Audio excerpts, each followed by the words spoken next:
მოგესალმებით პირდაპირ ეთერშია სამედიცინო გადაცემა იმპულსი სტუდიაში თქვენთვის ირაკლი ფარულავა მუშაობს დღეს გადაცემაში ნახავთ.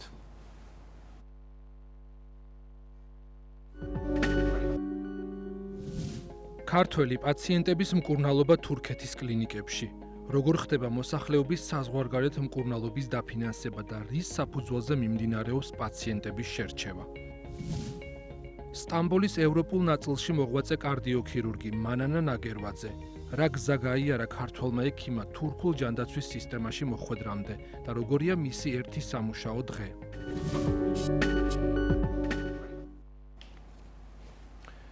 უკანასკნელ წლებში თურქეთი ერთ-ერთ მთავარ მიმართულებად ექცა ქართველი პაციენტებისთვის, რომლებიც საზღვარგარეთ სამკურნალოდ მიემგზავრებიან. სტამბოლისა და სხვა ქალაქების კლინიკები ყოველდღიურად მანძილობენ ასობით ჩვენს მოქალაქეს, მათ შორის ისეთებსაც, რომლისთვისაც მკურნალობა შესაძლებელია საქართველოში, შეუძლებელია ამ ეტაპზე. ამ პროცესში ჩართულია საქართველოს და აჭარის ჯანდაცვის სამინისტრო, რომლებიც წლებია ახორციელებენ მოსახლეობის საზღვარგარეთ მკურნალობის დაფინანსების პროგრამას. ჩვენი გადამღები ჯგუფი თურქეთში იმყოფებოდა და იმ პაციენტების შესახებ მოგითხრობთ, რომლებიც ქართული დაფინანსებით სტამბოლის სხვადასხვა კლინიკებში მკურნალობენ. ნახოთ სიუჟეტი.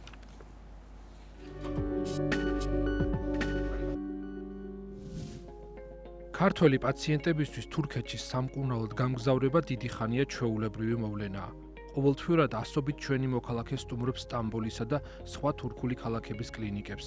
საქართველოს მოქალაქეები თურქეთის კლინიკებს სხვადასხვა მიზეზების გამო მიმართავენ. ერთი ნაწილი უკმაყოფილოა საქართველოში სამედიცინო მომსახურების ხარისხით, თუმცა პაციენტების უმრავლესობა მაინც მაღალტექნოლოგიური სერვისების მისაღებად მიემგზავრება.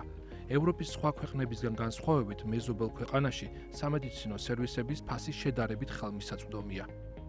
სხვადასხვა დაავადებების მქონე პირებისთვის, რომელთა მომსახურება საქართველოში არსებულ სამედიცინო დაწესებულებებში ვერ ხდება, ბოლო რამდენიმე წელია აჭარის ჯანდაცვის სამინისტროს მიერ მოსახლეობის საზღვარგარეთ დაფინანსების პროგრამა ხორციელდება.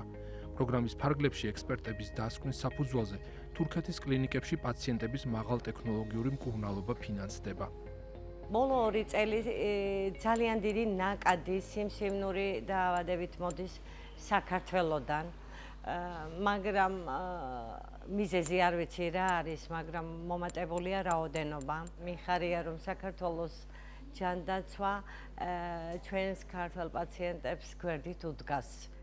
ყველაზე ხშირად თურქეთის კლინიკებს ონკოლოგიური დაავადებების მკურნალობისთვის მიმართავენ. 5 წლის თევდორეს მძიმე დიაგნოზი რამდენიმე თვის წინ დაუსვეს. მას შემდეგ ქართული დაფინანსებით სტამბოლის კლინიკაში მკურნალობს. სექტემბრის თვეში აღმოვაჩინეთ ბავშვის სხეულზე პატარა ზომის წარმონაქმნი მე-7 და მე-8 მალას შორის. იანვარში ვირუსის ფონზე ბავშვს დაეწყო გართულება.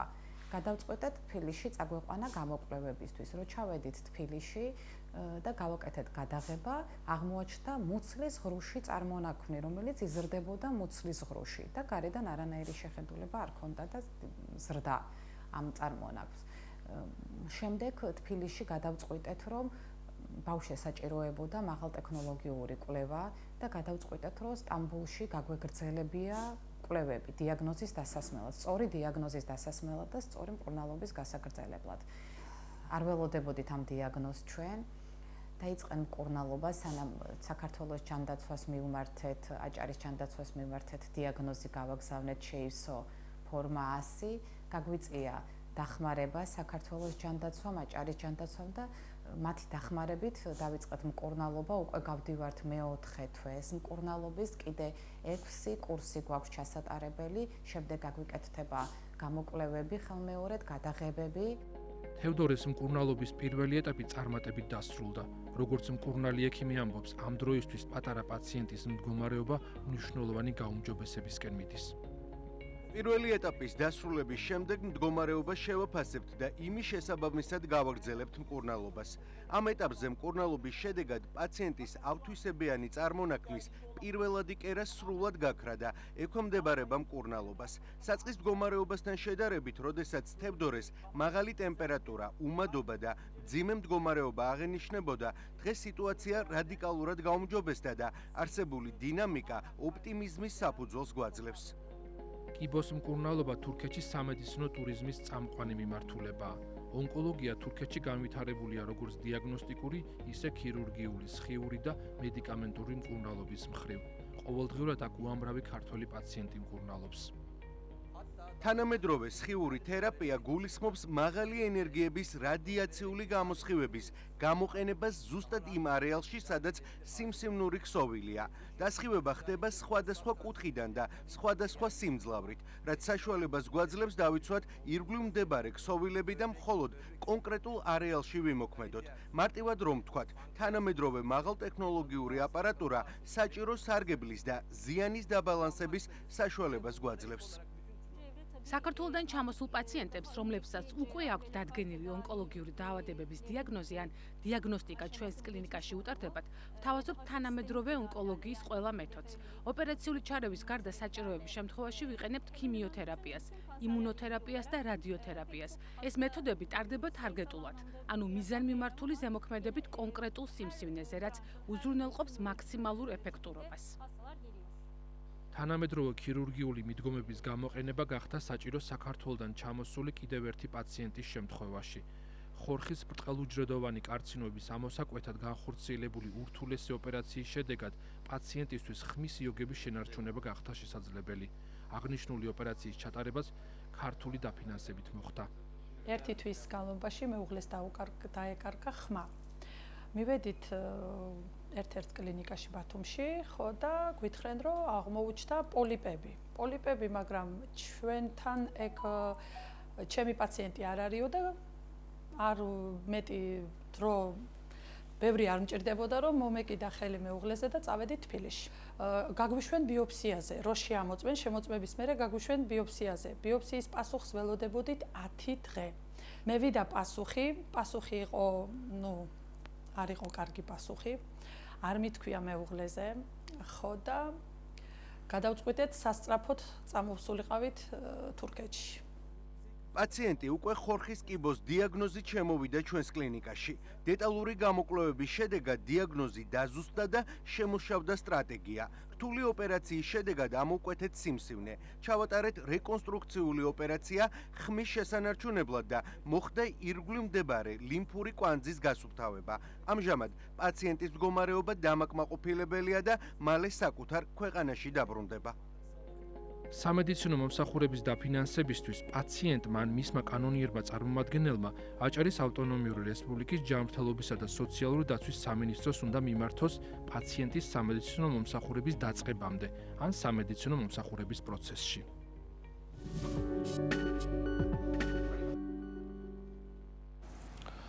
ამ თემაზე იმპულსის კითხვებს აჭარის ჯანდაცვის მინისტრის პირველი მოადგილე მარი ზანაქიძე უპასუხებს. მოგესალმებით კაპიტან მარი, მადლობა სტუდიაში სტუმრობისთვის და ბუნებრივია საზღვარგარეთ მკურნალობის დაფინანსება საუბრის ძირითადი თემა იქნება, თუმცა მანამდე ზოგადად შევეხოთ იმ პროგრამებს, რომელიც ჯანდაცვის მიმართულებით ხორციელდება, სანამ კონკრეტულად ამ პროგრამაზე გადავალთ. წელს რა სიახლეები გვაქვს, რა პროგრამები დაიწყო, რა პროგრამები ხორციელდება და რა არის მოლოდინი კიდევ მომავალ წელთან მიმართებაში და საკმარისია თუ რა ზოგადად ის განსაზღვრული ბიუჯეტი, რომელსაც წელსაწყისში ყოველთვის ვაშუქებთ ხოლმე ჩვენ. მოგესალმებით, მივესალმები მაყურებელს, მადლობა მოწვევისთვის. აჭარის ჯანდაცვის სამინისტროს მიმდინარეთ აქვს ბიუჯეტი 80.500.000, საკმაოდ დიდი ციფრია და ბიუჯეტის ზრდას რაც შეეხება ფაქტურად ყოველწლიურად იზრდება და საჭიროების შემთხვევაში წლის განმავლობაში ხდება ბიუჯეტის დაამატება, თუ კი დგება ამის საჭიროება და რაიმე ახალი ფინანსური რისკები უდგება მოსახლეობას, რის გადახდასაც ვერ ახერხებს, ამიტომ ამის საშუალება აჭარის ჯანდაცვის სამინისტროს აქვს, რომ წლის განმავლობაში შეიცვალოს დაემატოს ის თანხარისი საჭიროებაც დადგება. აჭარის ჯანდაცვის სამინისტრო თავისი დაქვემდებარებაში მყოფ სიპებთან ერთად ანხორციელებს 36 პროგრამას. 80 მილიონიდან 45 მილიონი იხარჯება ჯანდაცვის მიმართულებით. ეს საკმაოდ დანარჩენი სოციალური მიმართულება, დასაქმება, საზოგადოებრივი ჯანდაცვა, ეკომიგრაციის მიმართულებით. საკმაოდ დიდი ციფრია, თუმცა ამ შემთხვევაში იმდენად მრავალფეროვანი პროგრამები გვაქვს ჩვენ, რომ ეს თანხა არის მომენტები, როდესაც არ არ არის საკმარისი და როგორც უკვე აღნიშნეთ, ხდება ბიუჯეტის გაზრდა. საქართველოში დაფინანსება ძირითადად ჯანდაცვის მიმართულებით არის საქართველოს ჯანდაცვის. თუმცა რჩება რაღაც მომსახურებები ან თანადაფინანსება სხვადასხვა სამედიცინო ჩარევების, რომლის გადახდაც უწევს პაციენტს და გარკვეული ბენეფიციარებისთვის ამ ფინანსურ რისკებს იღებს აჭარის ჯანდაცვის სამინისტრო. ეს მიმართულება ონკოლოგია, რაც საკმაოდ დიდ ფინანსურ ხარჯებთან არის დაკავშირებული და ფაქტიურად ონკოლოგიურ პაციენტებს უფინანსდებათ ყველა ძვირადღირებული სერვისი და როგორც მათ შორის უცხოეთში მკურნალობაც. მათ შორის უცხოეთში მკურნალობაც, დიახ, ამ პროგრამაზე დაძრულებით ცოტა მოგვიანებით გეტყვით. ეს არის როგორც სამედიცინო ჩარევების თანადაფინანსება, ასევე ქიმიოთერაპია მოგეხსენებათ და სხიური თერაპია ფინანსდება საქართველოს ჯანდაცვის მიერ, თუმცა რჩება ულიმიტოდ და რჩება მედიკამენტების ჩამონათვალი, რომელიც არ ფინანსდება საერთოდ, თარგეტ თერაპია, იმუნოთერაპია. ამ შემთხვევაში აჭარის ჯანდაცვა აფინანსებს ამ პრეპარატებს. პრეპარატები ძალიან ძვირადღირებულია და ყოველწლიურად გვიწევს წლიური ლიმიტის გაზრდა. მიმდინარე წელს 2025 წლისთვის გაიზარდა 20.000 ლარი, გასულ წელს იყო 50.000 ლარი, ახლა არის 70.000 ლარი. ასევე ფინანსდება ისეთი სამედიცინო კვლევები, რაც არ ფინანსდება საყოველთაო ჯანდაცვით, ეს არის სხვადასხვა სახის მაგნიტორეზონანსური ტომოგრაფიები, პოზიტრონ-ემისიური კომპიუტერული ტომოგრაფია, ეგრეთ წოდებული პეტ-სკანი, გენეტიკური კვლევა, ინდივიდუალურად მედიკამენტის შერჩევისთვის არის ეს საჭირო და ძალიან მნიშვნელოვანია, იმიტომ რომ თითოეულ პაციენტზე ინდივიდუალური მიდგომა. რაც სიახლეა მიმდინარე წელს, ეს არის კარდიოლოგიაში, ჩვენ დავიწყეთ ძვირადღირებული, მაღალტექნოლოგიური ოპერაციული ჩარევის არაღია წესით, ეს არის გულის აორტის სარქulis ტრანსკათეტერული ჩასმა, ეს არის ეგრეთ წოდებული მარტო საქართველოში თუ უცხოეთშიც ფინანსდება? ეს საქართველოში, რადგან ჩვენთან ამ სერვისის მიღება შესაძლებელია საკმაოდ მაღალ დონეზე, ამიტომ ამის დაფინანსება დავიწყეთ მიმდინარე წელს და 40.000 ლარით ფინანსდება ეს სერვისი. ეს არის ის მომსახურება იმ პაციენტებისთვის, ვისაც ღია წესით ოპერაცია, დიდი ოპერაციები დიდ რისკს შეიცავს, ანუ ლეტალური გამოსავალი შეიძლება ძალიან მარტივად დადგეს, დამზოგველი ოპერაცია და ნაკლებად ინვაზიური. კარდიოქირურგიაში მოგეხსენებათ, ფაქტიურად სრულად ვფარავთ სამედიცინო სერვისებს, ეს არის ოპერაციების თანადაფინანსება, პაციენტს გადახდა ფაქტიურად არაფერს არ უწევს, კვლევები, იგივე კორონაროგრაფია და სხვა მაღალტექნოლოგიური კვლევები, რაც კარდიოლოგიაში ესაჭიროება პაციენტებს სრულად უფინანსდება და დიდი პროგრამა ინდივიდუალური სამედიცინო დახმარების, სადაც ის სერვისები იფარება, რაც საყოველთაო ჯანდაცვით ვერ იფარება და პაციენტისთვის ჯანმრთელობისთვის მაღალ რისკს წარმოადგენს. აქ არის ფართო ჩამონათვალი ქრონიკული დაავადებების, რომლებიც მუდმივად საჭიროებენ მედიკამენტოზურ მკურნალობას. ეს მედიკამენტები არის ძვირადღირებული, ეს არის ფსორიაზული ართრიტი, სხვადასხვა რეუმატოიდული ართრიტები, გაფანტული სკლეროზი და ეტაპობრივად იმ დაავადებებს, რომელსაც სჭირდება ძვირადღირებული მედიკამენტები და მოგეხსენება ძალიან ვითარდება მედიცინა მთელ მსოფლიოში და ჩვენ საქართველოს არ ჩამორჩება ამას, ის ახალი მედიკამენტები, რაც რეგისტრირდება საქართველოში, ეტაპობრივად ამ დაავადებებს შესაბამისად ვამატებთ. ახლა დავიწყეთ თრომბოციტარული პურპურის მკურნალობა, ძალიან ძვირადღირებული მედიკამენტია და პაციენტებს შეუძლიათ ამით სარგებლობა, გვერდითი ამიოტროფული სკლეროზი, ამ შემთხვევაში შეიძლება რომ დაუფინანსდეს მედიკამენტი და ის გენეტიკური ავტოიმუნური დაავადებები, რაც საკმაოდ რთულია და ქრონიკულად მიმდინარეობს და მედიკამენტებს საჭიროებს. დარწმუნებულად ძალიან ბევრი პროგრამა იქნება, ამაზე ბუნებრივია სხვა გადაცემებში ვისაუბრეთ, მოდი დავუბრუნდეთ თემას, სიუჟეტის თემას და საზოგადოებრივად მკურნალობის დაფინანსებას. ჩვენი ერთ-ერთი რესპონდენტი ამბობდა, რომ ბოლო 2 წლის განმავლობაში მნიშვნელოვნად გაიზარდა ონკოლოგიური დაავადებების მქონე პაციენტების რაოდენობა თურქეთის კლინიკებში, მათ შორის იმ პაციენტების რაოდენობა, რომლებიც ჩვენი ქართული პროგრამებით ფინანსდება, ეს იქნება აჭარის ჯანდაცვის სამინისტროს და ფედერალური პროგრამები და იქნებ რაღაც გაქვთ რამე სტატისტიკა, რომ რამდენად შეიცვალა ბოლო წლებში და რამდენად არის ამ საზოგადოებრივი მკურნალობის დაფინანსების კუთხით ონკოლოგიური პაციენტების წილი მომატებული? ნახეთ, ეს საზოგადოებრივი დაფინანსების პროგრამის ძირითად სტრუქტურას გეტყვით, როგორ ხდება აჭარის ჯანდაცვის სამინისტროს მიერ. საზოგადოებრივი პროგრამულად ფინანსდება ის სერვისები, რაც საქართველოში არ ტარდება ამ ეტაპისთვის, ან კონკრეტული პაციენტისთვის ამ სერვისის მიწოდება შეუძლებელია რაღაც სხვა სომატური დაავადებების გამო, თუნდაც ონკოლოგიურ შემთხვევაში რთული მდებარეობის გამო, რამაც განსაკუთრებული აპარატურული მხარდაჭერა ჭირდება. დაფინანსების მოსაპოვებლად პაციენტს აუცილებლად ესაჭიროება სრული დოკუმენტაცია, რომელიც იგზავნება საქართველოს ჯანდაცვაში, როგორც უკვე აღნიშნეთ, სოლიდარობის ფონდში, სადაც ხდება საქართველოში არსებული ექსპერტის დასკვნის მოპოვება და შემდეგ უკვე ჩვენ ან ექსპერტის დასკვნის საფუძველზე ვაფინანსებთ მოქალაქეებს, ან საქართველოს ჯანდაცვის დაფინანსების შემდეგ თანადაფინანსებასაც ვახორციელებთ. მიმდინარე წელს არის 35,000 ლარის ოდენობით და წლიური ბიუჯეტი გვაქვს 4,500,000 ლარი საზღვარგარეთ მკურნალობის. პროგრამა ზოგადად დაიწყო 2022 წელს. ეტაპობრივად დაგეთანხმებით, რომ რაოდენობა პაციენტების, რომლებიც საზღვარგარეთ მკურნალობენ და ჩვენი პროგრამით არის დაფინანსებული, გაიზარდა რაოდენობა.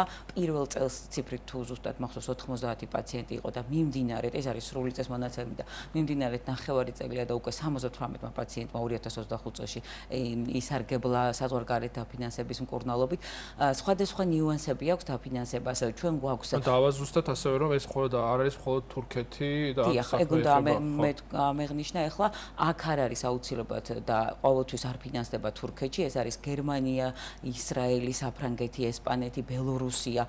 ჩვენთვის არ აქვს მნიშვნელობა პაციენტი, რომელი ქვეყნიდან მოიტანს სამედიცინო მომსახურებისთვის დაფინანსების დოკუმენტებს. თავარია საქართველოს ჯანდაცვის ექსპერტის დასკვნა მქონდეს.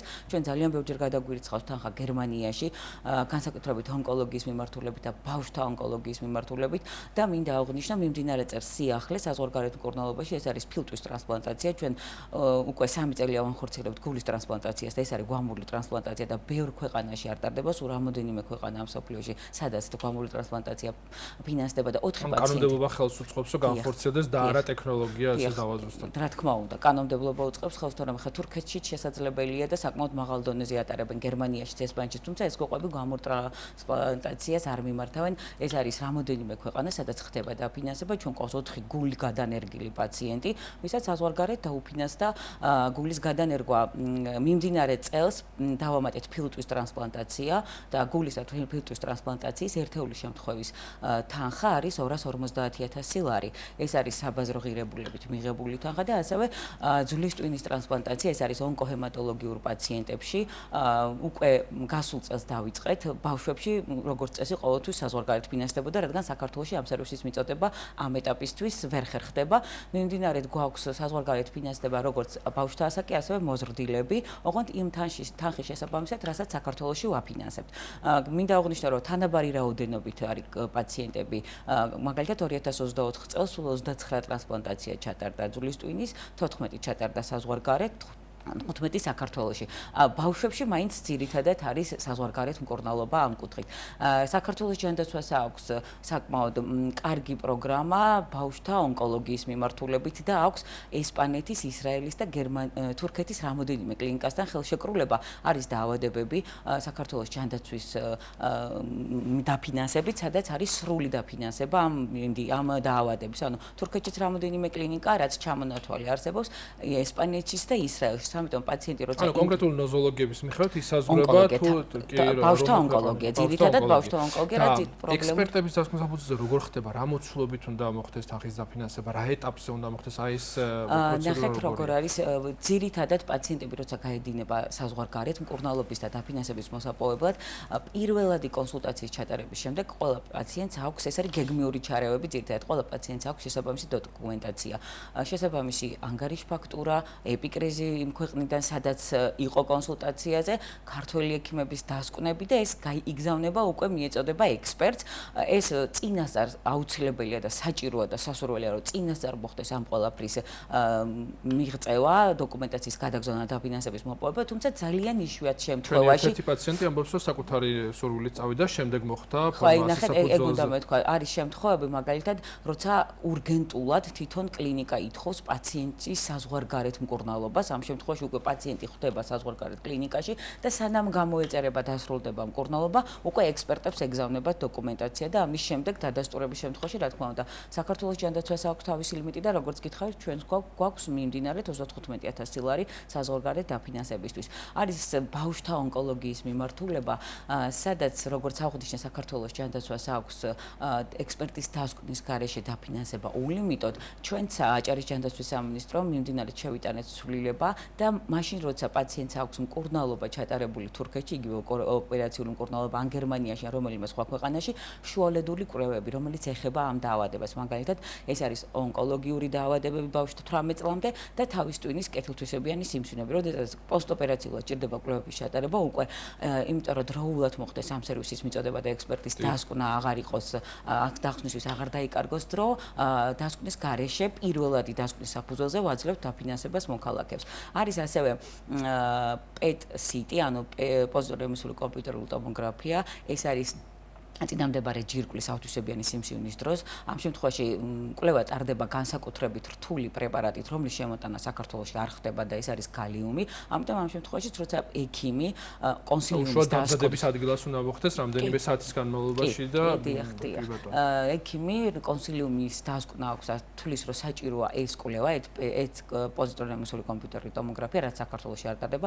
ამ შემთხვევაშიც პაციენტს დასკვნის გარეშე უფინანსდება ეს სამედიცინო სერვისი. რატო აღნიშნავ ასე ხშირად ამ დასკვნას? მინდოდა მოქალაქეებმა იცოდნენ, რომ საზღვარგარეთ დაფინანსების პროგრამა არსებობს, მაგრამ ამისთვის უნდა იყოს საფუძველი, რომ ეს სერვისი საქართველოში ამ ეტაპზე ვერ მიეწოდება თუნდაც ამ კონკრეტულ პაციენტებს და არ არის ეს დამოკიდებული იმაზე, რომ მაგალითად არ უნდა საქართველოს სერვისის მიღება და უნდა უცხოეთში ამის მიღება. თავისი სურვილზე არ არის დამოკიდებული, არის ამას ეს ფინანსური რისკებიც აქვს და თავზე უნდა იყოს. ბოლოს, ხალხმა აი რო შევაჯამოთ როგორია წელს ბიუჯეტი, საკმარისია თუ არა და დადგება თუ არა აუცილებლობა კიდევ გაიზარდოს თუნდაც მომავალ წელს. დასაწყისში აღნიშნეთ თქვენ, რომ სერვისები საქართველოში ძალიან კარგად ვითარდება და გარკვეული სამედიცინო მომსახურების სრულად დაფარვას ახერხებს საქართველო. მიმდინარედ 4.500.000 ლარია საზღვარგარეთ მკურნალობის ბიუჯეტი თვითონ ამ პროგრამას თუ გულისხმობთ და დავაზუსტეთ, რომ ეს ბიუჯეტი საკმარისი იქნება წლის ბოლოსთვის, ამ ეტაპისთვის, როგორც კვარტალურად შეგვიძლია განსაზღვროთ, 92%-მდეა შესრულებული ბიუჯეტი კვარტალური ჭრილში გულისხმობ. ამიტომ წლის ბოლოსთვის წლის ბოლომდე საკმარისი იქნება ეს ბიუჯეტი. კი ბატონო. დიდი მადლობა. ბუნებრივია საკმაოდ ფართო თემა, მაგრამ ამასთან დაკავშირებით, როდესაც გაჩნდება საჭიროება, ბუნებრივია შესაბამის ხაზზე უკავშირდება მოქალაქე და ის უფრო აზუსტებს ინფორმაციას, თუ როგორ უნდა მოხდეს და რა არის მნიშვნელოვანი ფაქტი არის ის, რომ რეალურად თუ კონკრეტულად ჩვენს ქვეყანას არ შეუძლია ამ სერვისის მიწოდება, მნიშვნელოვანია, რომ ოპერატიულად მოხდეს განსაკუთრებით მძიმე დაავადების შემთხვევაში სერვისის მიწოდება და ჩვენ ასეთი ძალიან ბევრი გადარჩენილი პაციენტი გვყავს. მინდა აღნიშნო, რომ არა მარტო ცხელხაზე ნებისმიერი კითხვის შემთხვევაში მოქალაქეს უმჯობესია დროულად მოგმართოს სამინისტროში. ყველა მინისტრის მოადგილეს, ქალბატონინოს მინისტრის პაციენტი მოქალაქეს ღებულობს ჩვეულებრივად დროულად კონდეს ინფორმაცია და სწორად შეაგროვოს დოკუმენტაცია და სწორად მიიღოს მიმართულება როგორ და საიდან დაიწყოს დაფინანსების დაფინანსება ეტაპზე, მკურნალობის ეტაპზე შეიძლება, თუმცა ეს არნიშნავს, რომ ძალიან იშვიათად, როცა урგენტული შემთხვევაა და მაგ სხვა გამოსავალი არის. დიდი მადლობა ქალბატონო, დაგემშვიდობებით საინტერესო კითხვებისთვის, საუბრისთვის. მაყურებელს კი შევახსენებ, რომ იმპულსის შეკითხვებს აჭარის ჯანდაცვის მინისტრის პირველი მოადგილე მარი ზანაკიძე პასუხობდა. ეხლა კი შემდეგი თემა. სტამბოლი ქალაქია, სადაც ისტორია, კულტურა და თანამედროვეობა უნიკალურად ერწყმის ერთმანეთს. საუკუნეების წინ ბიზანტიისა და ოსმალეთის იმპერიების დედაქალაქი დღეს ერთ-ერთი წამყვანი სამედიცინო ჰაბია რეგიონში. უკვე 25 წელზე მეტია სწორედ აქ მუშაობს ჩვენი რუბრიკის სტუმარი, კარდიოქირურგი მანანა ნაგერვაძე. აჭარიდან სტამბოლამდე გრძელი გზა გაიარდა. დღეს ერთ-ერთი უმსხვილესი საუნივერსიტეტო კლინიკის წამყვანი ექიმია. რთული ოპერაციები, პატარა პაციენტები და პროფესიული პასუხისმგებლობა მისი ყოველდღიურობის ნაწილია. ვნახოთ რუბრიკა.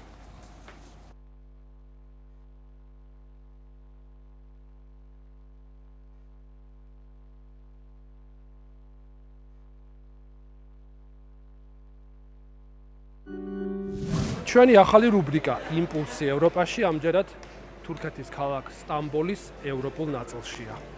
აქ ჩვენ თანაქალაქელ კარდიოქირურგ მანანა ნაგერვაძეს ვესტუმრეთ. სტამბოლი თურქეთის ერთ-ერთი უმსხვილესი და ისტორიულად მნიშვნელოვანი ქალაქია. ის ერთდროულად ევროპისა და აზიის კონტინენტებზე მდებარეობს, რაც მას უნიკალურ კულტურულ ხიდად აქცევს. ქალაქს მდიდარი ისტორია აქვს, რადგან საუკუნეების განმავლობაში იყო ბიზანტიისა და ოსმალეთის იმპერიების დედაქალაქი.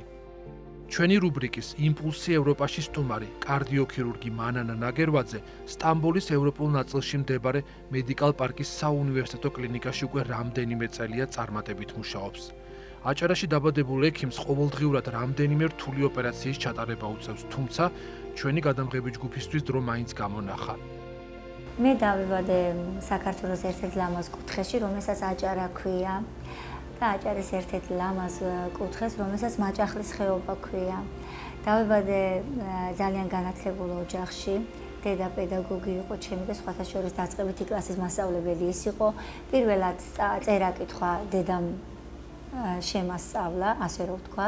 მაგრამ მიუხედავად იმისა, რომ პედაგოგის ოჯახში გავიზარდე, არასდროს სურვილი არ მქონდა, რომ მასწავლებელი ყოფილიყავ. ყოველთვის მინდოდა ფილტვებზე მომესმინა ვინმესთვის, ან რაიმე გამეკეთებინა, ნემსი გამეკეთებინა. სულ მქონდა იმის სურვილი, რომ ექიმი ვყოფილიყავ. ასე მგონია, რომ ცხოვრებაში ყველაზე მეტ დროს ვატარებ საოპერაციოში. დილით 7 საათი 8 საათიდან რო იწყება ჩემი შემოსვლა აქ, ალბათ საღამოს 6-მდე 7-მდე, რა ვიცი, ხან ღამეც აქ ვარ, ამიტომ საოპერაციო ეს არის ჩემი მეორე ოჯახი. დღეში ხანდახან არის 4 ოპერაციას ვაკეთებთ. 4 ბლოკი მუშაობს, ერთი ბლოკში, რადგან ჩვენ ჯგუფურად მუშაობთ, ეხლა კარდიოქირურგია ისეთი არა, აპენდიცის ოპერაციას არ გავს, დამოუკიდებლად გააკეთო. მუშაობთ 3 ექიმი. სანამ ოპერაციას დავიწყებ, მანამდე ვწერთ. მაგალითად, სახელი გვარი, რამდენი კილო არის, რა ოპერაცია კეთდება. ამას ყველა ამ ოპერაციის მსვლელობაში ვინც მუშაობს, აბსოლუტურად ყველა კითხულობს. ყველაზე დიდი ოპერაცია ეს იყო აორტის დისექცია. მახსოვს, ახალგაზრდა შემოვიდა 54 წლის, რომელიც დილით 5 საათზე დავიწყეთ და საღამოს 11 საათამდე გაგრძელდა. აი ბოლოს 1% შანსი მქონდა, ვიფიქრე რომ აი მარტო მე არა ეს ჯგუფურად ვაკეთებდი და აი ვიფიქრეთ რომ გვეღუპება, მაგრამ ის 1% შანსიც არ დავტოვეთ და ბოლოს დასრულდა ძალიან კარგად და წარმატებულად. ეს კიდე ჯანმრთელობის სამინისტროს ოფიციალური მონიტორი აქვს, რომელიც ისინი აკვირდებიან. აი რა პერიოდში როგორი არის დაუშვათ, როგორ მიდის, ხანდახან არის უავადმყოფი ცუდობისაკენ მიდის, იმ პერიოდში ექიმმა რა დაწერა, რა წამალი მივეცით, რა დახმარება გავუკეთეთ, საოპერაციოში იგივე სისტემა არის. ასევე ჯანდაცვის სამინისტროს საოპერაციოში არის სპეციალური მონიტორი, საიდანაც ოპერაციის მსვლელობა ყველაფერი კონტროლში არის. ბავშვთა კარდიოქირურგიდან პირველი ოპერაცია მახსოვს, ის იყო ჩემი მეგობრის შვილი. თან ორმაგად განვიცდიდი, რადგან პირველი ბავშვთა ქირურგიული ოპერაციაზე შევდიოდი, თანაც მეგობრის შვილი იყო. მთელი 3 დღე ვნერვიულობდი, ნეტა როგორ ჩათავდება, ნეტა როგორ მოხდება და მართლაც ყველაფერმა კარგად ჩაიარა, ის ბავშვი დღეს არის 11 წლის. ყაზახისტანიდან იყო ჩამოსული ავადმყოფი, რომელსაც გულის ოპერაცია გაუკეთეთ და იქ თავის ქვეყანაში იმედი გადაუწურეს ბავშვს. აქ ჩამოვიდა, ორჯერ გაუკეთეთ, პირველი ოპერაცია გააკეთეს და 20 დღის შემდეგ მეორედ გაუკეთეთ ოპერაცია.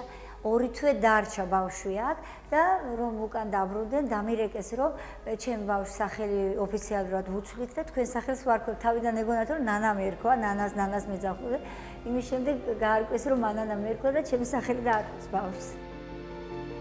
ზრდასრულთა გულის ქირურგია ნამდვილად რთულია, მაგრამ პედიატრიული კარდიოქირურგია კიდევ უფრო დიდ სირთულეებს უკავშირდება. განსაკუთრებით მაშინ, როცა საქმე გულის თანდაყოლილ მანკებს ეხება. მანანა ექიმთან ერთად ხშირად ვატარებთ რთულ კარდიოქირურგიულ ოპერაციებს ბავშვებში, რაც დიდ გუნდსა და მრავალწლიან გამოცდილებას მოითხოვს. ძირითადად, ოპერაციები გულის ანატომიურ დეფექტებს უკავშირდება, რომლებიც ორსულობის პერიოდში წარმოიქმნება. მანანა ექიმთან ერთად მედიკალ პარკის საუნივერსიტეტო კლინიკაში უკვე რამდენიმე წელია ვმუშაობ. ასეულობით რთული ოპერაცია გვაქვს ჩატარებული და შემიძლია ვთქვა, რომ მანანა ძალიან პასუხისმგებლიანი და პროფესიონალი ქირურგია. მიყვარს ქართველები და ჩვენს კლინიკაშიც ისინი ხშირი სტუმრები არიან. მანანასთან ერთად ბევრი ქართველი პაციენტისთვის გაგვიკეთებია რთული ოპერაცია და მათთვის სიცოცხლე შეგვინარჩუნებია. საქართველოში და უკრაინაში სწავლის შემდეგ კვალიფიკაციის ასამაღლებლად გერმანიაში, ქალაქ ჰამბურგში აპირებდა წასვლას. გერმანიისკენ გზა კი თურქეთზე გადიოდა. გერმანიაში არა, თუმცა სტამბოლში, გერმანულ კლინიკაში დაიწყო მუშაობა. აქ იყო ჩემი პირველი კლინიკა, სადაც მუშაობა დავიწყე, ფეხის შევდგი, სადაც ქირურგიაში პირველი ნაბიჯების გადადგმა დავიწყე. ამ კლინიკიდან, ეს არის ალმანასტანესი, ამ წუთას დაიხურა, არ არის. ძალიან დიდი კლინიკა იყო, სხვათა შორის სტამბოლში 4 უძლიერესი სხვადასხვა უბნებში კლინიკა იყო. უბრალოდ რაღაც მიზეზების გამო დაიხურა, მაგრამ უნივერსიტეტად გადაკეთდა და ეხლა უნივერსიტეტი ფუნქციონირებს. რადგან გერმანული ენა ვიცოდი, დავწერე განცხადება და ვცადე ბედი. შემდეგ დამიბარეს, მივედი 2 კვირიანი დრო მომწეს, გამოსაცდელი დრო. 2 კვირის შემდეგ აი ასე დაიწყო ჩემი ეს ყველაფერი. დამიბარა ვინც მთავარი პროფესორი იყო და მითხრა რომ მე ძალიან მომწონხარ და მინდა რომ ჩვენთან ერთად გაიწყო მუშაობა. ფაქტიურად მე იქ ქირურგიაში შემიყვანეს პირდაპირ და ქირურგიით დავიწყე. 25 წელი იქნება რაც სტამბოლში ვცხოვრობ. სტამბოლი ფაქტიურად ჩემი მეორე ქალაქია, მეორე ქვეყანა თურქეთი, ასე შემიძლია ვთქვა, იმიტომ რომ ძალიან პატარა ვიყავი რომ ჩამოვედი და ფაქტიურად აქ დავიწყე ჩემი კარიერა, ხალხის შეცნობა, ცხოვრების გაცნობიერება. რა ვიცი, ყველაფერი აქ დავიწყე. ცხოვრობ აზიის მხარეს და ვმუშაობ ევროპის მხარეს. ყველა დღე ძალიან ესეთი რეჟიმი მაქვს, დილით 5 საათზე ვდგები. 6-7-ის ნახევარზე უკვე კლინიკაში ვარ. აი ეს ქუჩები არის ჩემი ყველაზე საყვარელი უბანი, რომელიც ძალიან მიყვარს დღესაც. ეხლა სადაც სამსახურში ვარ და მუშაობ, ხო, ძალიან შორს არის ამ უბანთან, მაგრამ არ არსებობს რომ ამ უბანში მაინც არ შემოვიდე. გარკვეული დროის მომენატრება თითქოს შემოვალ სადმე ყავას დავვლევ ან რაღაცას კვირა დღით, დილით გამოვალ. ძალიან მიყვარს ეს უბანი. კვირაში ერთადერთი დღე მაქვს კვირა დღე, რომელიც ეს არის მხოლოდ ჩემთვის განკუთვნილი და ამ დღეს მაქსიმალურად ვფიქრობ, რომ ჩემ საკუთარ თავზე გამოვიყენო. კვირა დღეს დილით ვდგები 7 საათზე, სპორტი მიყვარს ძალიან. 1 საათიც რომ მქონდეს დრო, სპორტისთვის ხარჯავ იმ დროს, აი ასე რომ ვთქვა. დილით გამოვდივარ მაგალითად 7 საათზე, ზღვის სანაპიროზე დავრბივარ. მეგობრებს ვუკავშირდები ტელეფონით, ძალიან ბევრი სამეგობრო მყავს. სადმე ვიკრიბებით, ძალიან ლამაზი კაფეებია, რესტორნებია. კარდიოქირურგია ეს ისეთი პროფესია არის, რომელსაც შრომა ჭირდება. დღესაც შეიძლება ვთქვა, რომ გარკვეულ დროს გამოვყოფ იმისათვის, რომ ვკითხულობ. კიდევ ვკითხულობ, ახალ რაღაცას ვსწავლობ. აი მაგალითად შემიძლია ის ვთქვა, რომ წლების უკან ღია გულის ოპერაციები ღია სისტემით კეთდებოდა, მაგრამ ბოლო დროს უფრო მეტად დახურული სისტემით კეთდება. აი ეს ამის თქმა მინდა, რომ ნენელა მედიცინაში ყოველთვის ახალი საფეხურები არის, ახალი ნაბიჯები არის. ძალიან ბევრი ქართველი ჩამოდის, მიკავშირდება, რომელსაც კარიერის გაკეთება, კვალიფიკაციის ამაღლება ჭირდება. ძალიან ბევრს ვეხმარები. მაგალითად როგორ ვეხმარები? ახალ რაღაცებს ვაჩვენებ, ან საოპერაციო შემყავს თვითონ მას მუშაობის უფლებას ვაძლევ. მაგალითად მე-5 კურსის სტუდენტი არის, რომელსაც ჯერ ქირურგიაში არ შესულა, მაგრამ შემყავს, ჩემთან ერთად ვამუშავებ.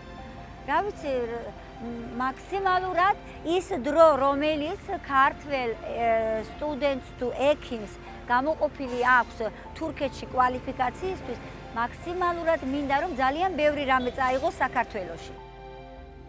ძალიან რთული არის საერთოდ საზღვარგარეთ ცხოვრება. მით უმეტეს, როცა მარტოდ ხარ და ყველაფერს იკეთებ მარტოდ. კლინიკაში დღისით მუშაობდი, საღამოს მორიგეობას ვინც იჭერდა, იმიტომ რომ ისე კარგად თურქული არ ვიცოდი, შევედი თურქულის ენაზე სამეცადინოდ, ქირით ვცხოვრობდი. იმიტომ რომ ეს სწავლისთვის თანხა გამომეყო, აი წიგნებისთვის, ცალკე ენის სწავლისათვის, ამისთვის ყველაფერი მჭირდებოდა სჭირდებოდა ფული. ამისათვის ღამე მორიგეობებს ვიჭერდი. საღამოს კიდევ განსხვავებულად წყლის რაღაცა ლაბორატორია იყო, რომელიც მედიცინასთან ახლოს იყო. 2-3 საათით იქ მუშაობდი. რა ვიცი, აბა ეს ყველაფერი ეს პერიოდები გამოვიარე, მე რო ფეხზე დამდგარიყავი, რომ წინ წავსულიყავი და ჩემი კარიერა გამეკეთებინა. მაგრამ ამ ყველაფერს ძალიან ისეთი ბედნიერი და არც არასოდეს დაღლა არ ვიღლებოდი. მუშაობდი დღე მხოლოდ ალბათ 24 საათის განმავლობაში 2-3 საათი მეძინა. დანარჩენი სულ მუშაობდი. ყველაზე მეტად ის მინდა ვთქვა, რომ ამ ხალხმა მიმიღო, შემიყვარა. ქართველი ექიმის შემდეგი მიზანი აკადემიური ხარისხის დაცვაა. მომავალში კი დიდი სურვილი აქვს ჩამოვიდეს საქართველოში და უცხოეთში დაგროვილი გამოცდილება თავის სამშობლოს მოახმაროს.